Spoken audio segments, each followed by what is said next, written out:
Namaskaram, and today I would like to talk a little bit about immortality. If you have heard an invocation which goes like this: Asato ma sadgamaya Tamaso ma jyotirgamaya Mrityurma amritam gamaya. So the third line says, lead me from death to immortality, or from mortality to immortality. So before we delve into the topic of immortality, into the context and everything, for various reasons, people have always strived to become immortal in their own way. Various way has been adopted. One of the simplest way is through reproduction of the body. For example, like we're alive here only because our parents, our grandparents, our ancestors reproduced. So that's how we are surviving.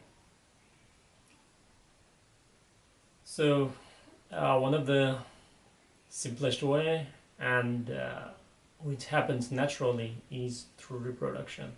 Although what we also mean by the immortality in the context, somebody might say, okay, you don't actually live forever. That goes against the law of nature. We're not discussing about living forever or something like that, but we'll also come to that context in a moment.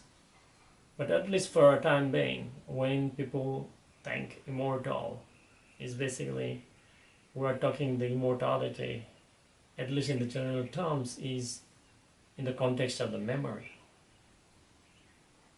For example, many people are born every day, many people also die every day. So each day many people are born, each day many people dies, but how many people do we remember? For even in the last 5,000 years, 2,000 years, or even last 200 years or last 100 years, very few people, very few people are remembered. Many people who have walked this earth wouldn't even remember. So there are very few human beings that will always come in the names. Even many of us may not even remember our great grandfather's name, or great grandmother's name. So when you refer to the immortality, a certain context of memory comes into the play. Because of this context, in the ancient traditions, or in the many cultures and everything, even in the Vedic period, we do not know like how accurate this is or not. I'm not the expert on the history, but as far as I know, the Gotras were basically designed to ensure that, to maintain certain kind of genetic purity. The reason is, even today, it has been seen that if two people come together and they reproduce, after a while, after the mixing of the genetic pool, if you know what do we mean by the DNA of the two parents, when they come together and create a new offspring after 5, 6, 7, 8 generations, after that time period, the ancestors and then the offspring after several generations are completely unique individuals. They don't have too much of a similarity. But if you see that, like if you look, your parents might have been saying that, oh, you walk or you speak like our this relative, or like my uncle, or like my grandfather, or my father, or my mother. So basically, like the memory actually stays there, and this is the most simplest and natural way of, you can say that, like trying to remain immortal, because the body knows how it is going to die, so it just wants to, propagate the species and propagate the information it has, the genetic information, and that's how it becomes immortal. But for a human being, that is not good enough. The experience of that is not good enough. This is one of the reasons that, coming back to the previous context, that whenever a person becomes a mother or a father, when they hold a child in their hand,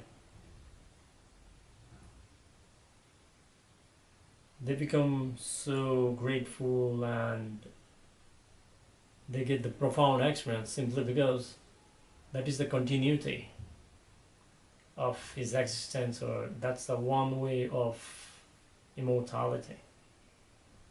But limited with the body, the memory gets wiped out. And like I mentioned earlier, that after certain genetic pool mixture and everything, the offspring is completely different from the parent, and possibly that was the reason that the Gotram was kept in the place. Now, to people, and this is one of the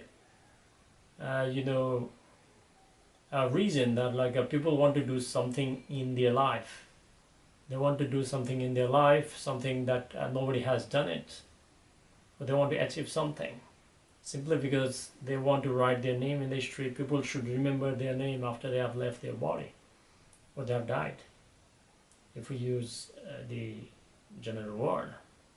So people want to do something which people have never done it. They want to achieve something. They want to become better than everybody else.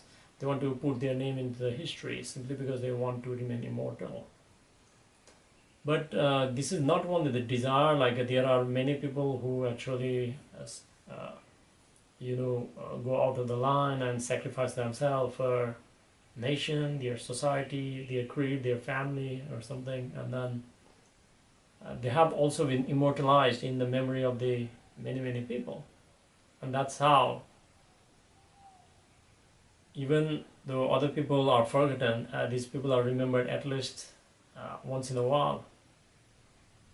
So there are various people in the history who has contributed a lot to the society, or kings and everyone. They actually have got their try to immortalize by creating statues or something like that. So immortalizing yourself, or like leaving your footprint, I would say in another word, leaving a footprint so that people will not forget about you, in terms of the memory, is far more effective rather than leaving the offspring. Because even if you did very well, for example, like if you take some of the famous person in the history, now you don't even know their children, or like their husband, wife, or like their parents, or like even their offspring. They are forgotten. Okay, their lifeline, bloodline is forgotten. Only that person is left reminded. So having the imprint on the mind, escape, and the emotions is far more important. Because of that reason, if you see certain kind of ideologies like communism, uh, democracy, or like a certain kind of philosophies and everything, all this kind of ideologies and everything has surfaced, including the religion and everything. So they are more enduring. The people like who started that, they are more enduring in the memories of the people. They are in a certain way immortalized, compared to people who just leave the offspring.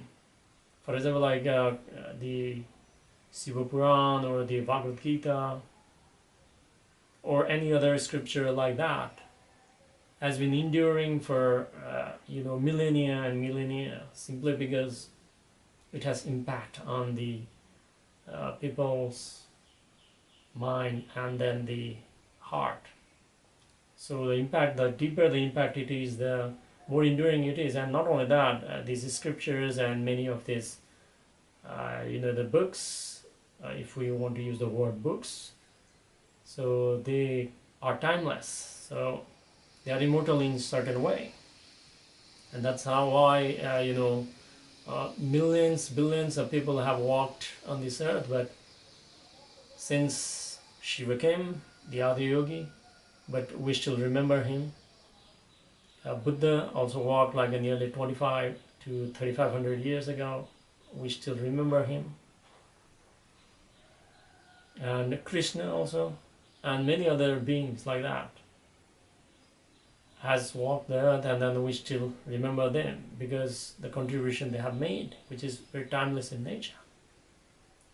Now again, like you might argue that living the offspring and everything is not immortality.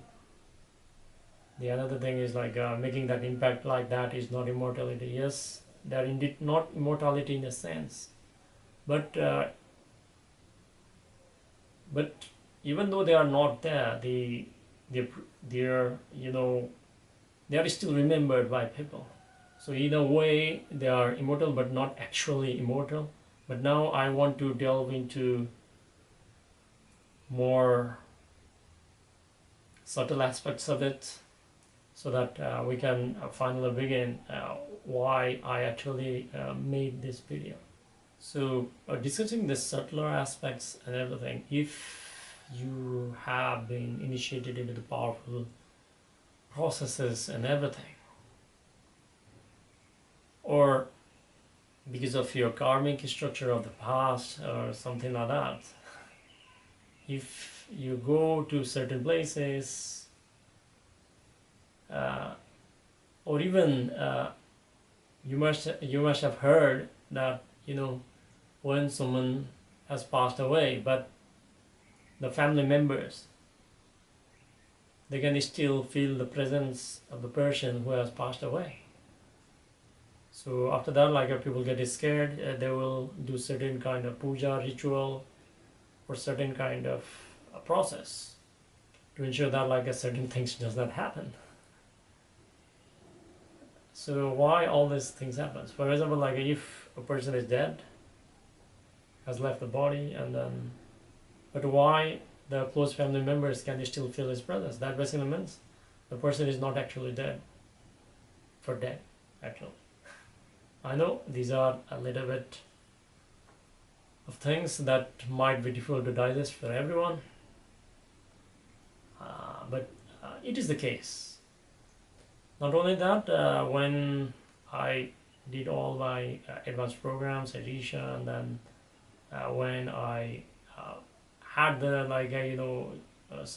because of certain reasons, like I had to attend some of the funerals, the Buddhist cremations and everything.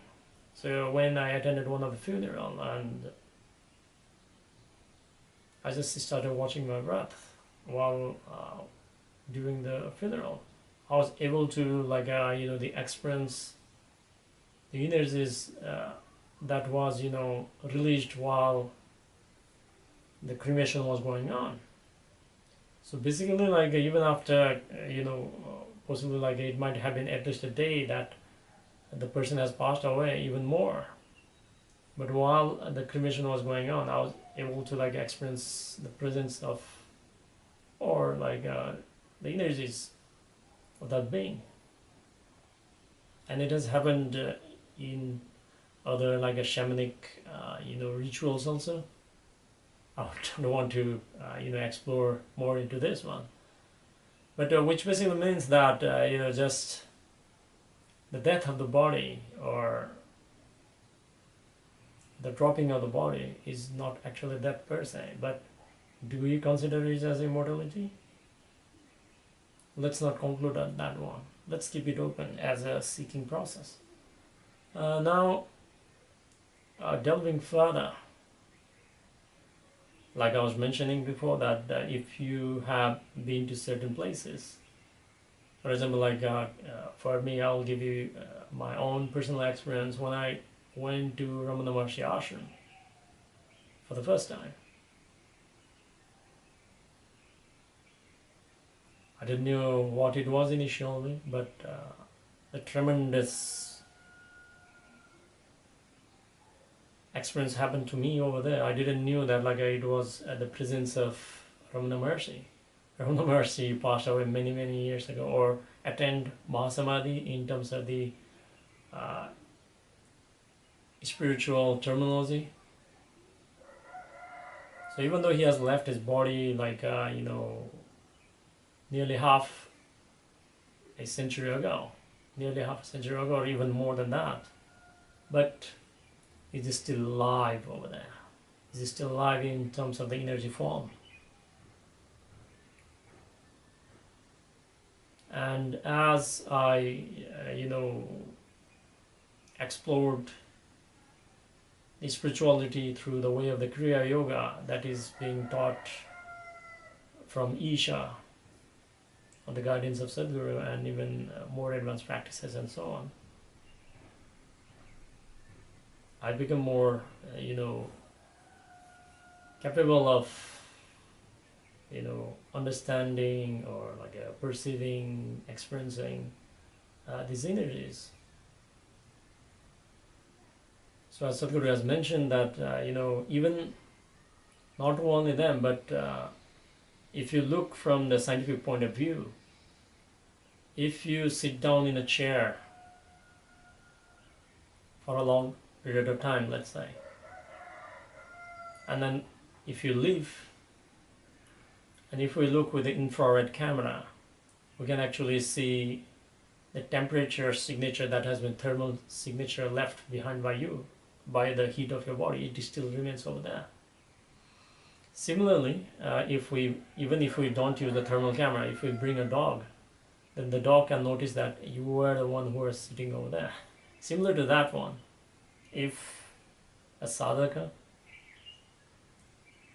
if someone being like who has been evolved enough, or a Kriya Yogi, or for example in this context like Ramana Maharshi was not a Kriya Yogi, but his presence was such that everyone who was coming close to him could not escape. Through his grace, powerful energies was emanating from him, raw energy. Same thing during the processes and advanced programs with Sadhguru, or even like a Shambhavi Mahamudra can also do that. I'm not qualified to discuss on the spiritual practices, but the point here is when a person who has access to the other dimension does certain kind of process, let's say consistently in the same place for a long period of time,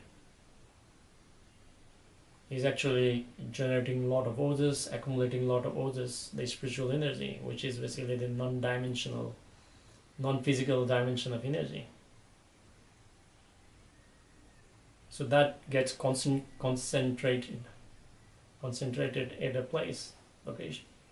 So because of that reason, that if somebody comes and then sits over there, they can actually experience that energy. So in this context, that out of our various dimensions of who we are, as a physical body, as a mind, or as energies, the energy is the most enduring one apart from all this, because physical body, uh, once it is gone, the only way is through the reproduction. But like I mentioned, that after many generations, it is washed out and completely new genetic information is there. And in terms of the mind and everything, if we still do not know that, like many civilization before the civilization we're going through was there. For example, we actually built all this massive, temples and lots of sivalingams and all that, like appearing all over the world, and we still don't have too much of information. What of technologies, for example, like how everything came. I don't want to go into, delve into mind bending, and I don't want people to fly over. But all the civilization can be wiped off. Anything that is written by or orally or on the books or recorded material or whatever it is. But the energy signature is one that is the most enduring one. And it is not the intention of the person that like he wants to create that kind of thing, but it happens because a certain competency, certain access to the other dimension of energies. For example, like many people who have culminated for the Velingiri mountains, for the Shivanga Sadhana, where Sadhguru Sri Brahma has left his body through all 7 chakras. The phenomenal amount of energy signature is also left behind. In that context, even though he has left his body, is he still living over there? Because after all, what we refer as a mind and a body are just the outer layers of who we are.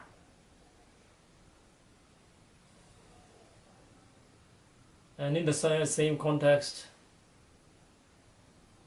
several powerful consecrated places are all over the Indian subcontinent and many other places where various yogis have actually left their energies over there. So you can still access them, which basically means like they are still alive.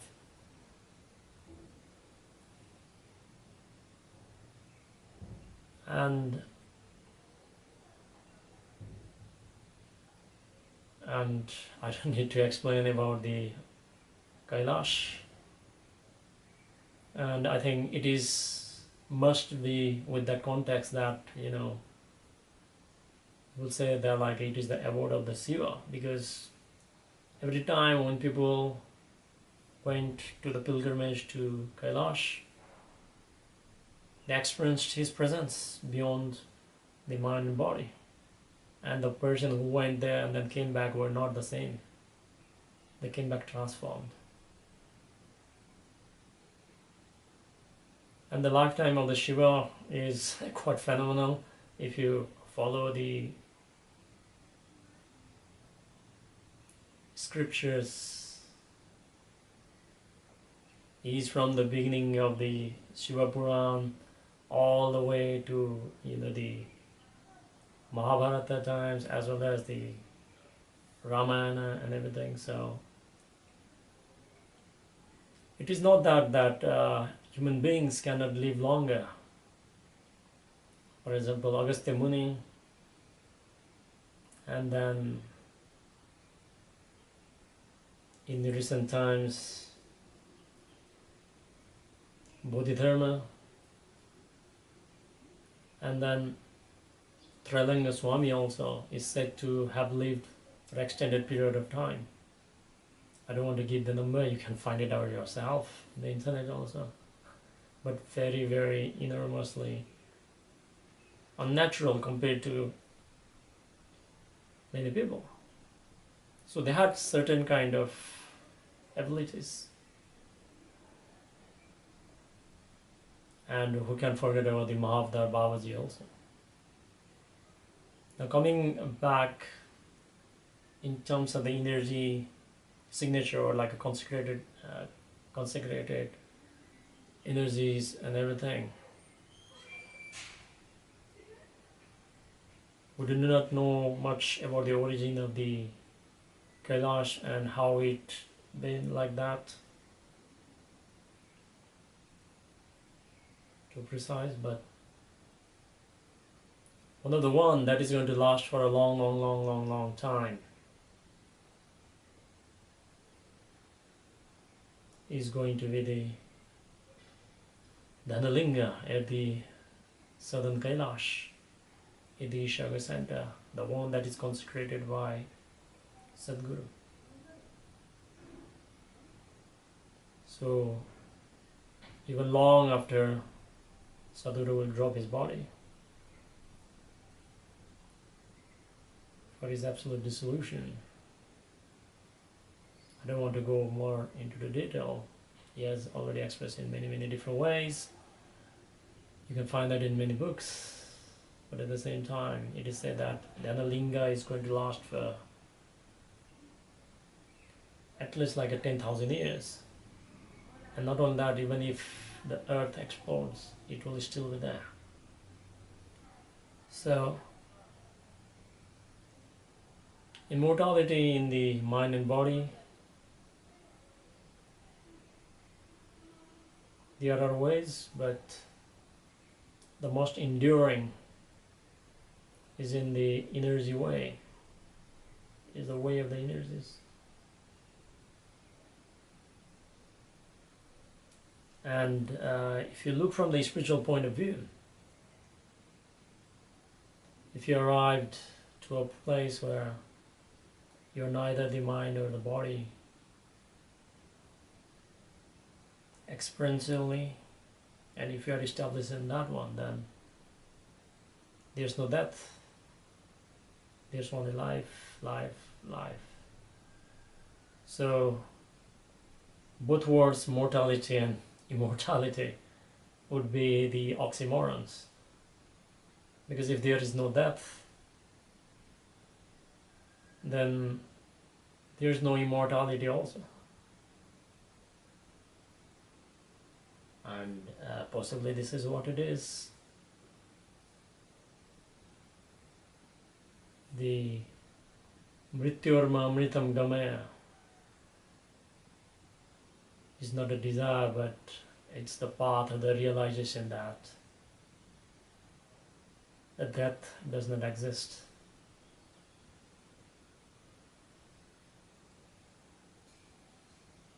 Or life and death are the same coin, as long as you are identified with the mind and body. But if you go on beyond that, no death.